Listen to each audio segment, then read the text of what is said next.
Hello boys and girls, and welcome to Storytime with Kip. I'm your host, Kip Haddock, and welcome to my home.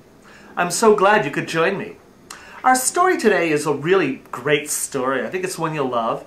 It's one I love. It's very dear to my heart, and I think it will be to yours. It's called The Unlucky Puppy, by me, Kip Haddock. Once upon a time, there was a cute, cuddly, floppy-eared Cocker Spaniel puppy who cheerfully wagged his tail, lovingly licked faces, and snuggled up at sleep time into a soft golden ball.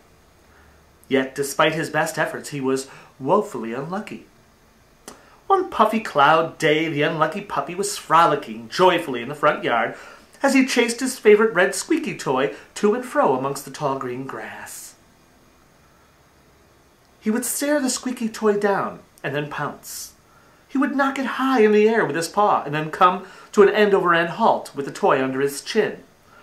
He would even sit and gnaw on the rubber toy in the soothing heat of the summer sun as he dreamt of scratchy tummy rubs and tasty doggy treats. It sure was a great day for the unlucky puppy. Up the unlucky puppy jumped, and as he whacked the little red squeaky toy with all his might, and out to the edge of the green grass the toy flew, until it came to rest on the little strip of cement between the grass and the quiet suburban street. There on the curb the toy sat. Our unlucky puppy trotted over to the spot, stopped and put his head down to grab the toy with his mouth, when an ever so slight breeze blew the light toy off the curb and into the gutter of the street.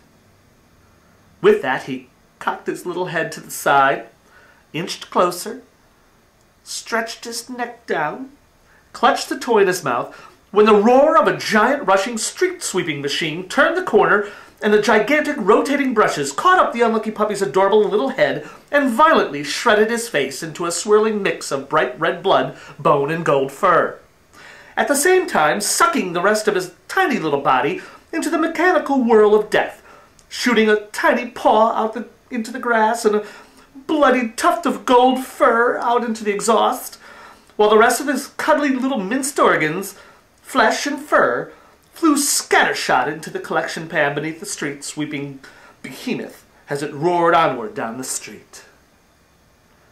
The only reminder of the unlucky puppy?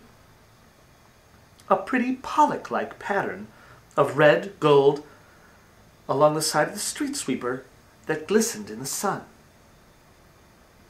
and his red squeaky toy blowing aimlessly down the street. Fini.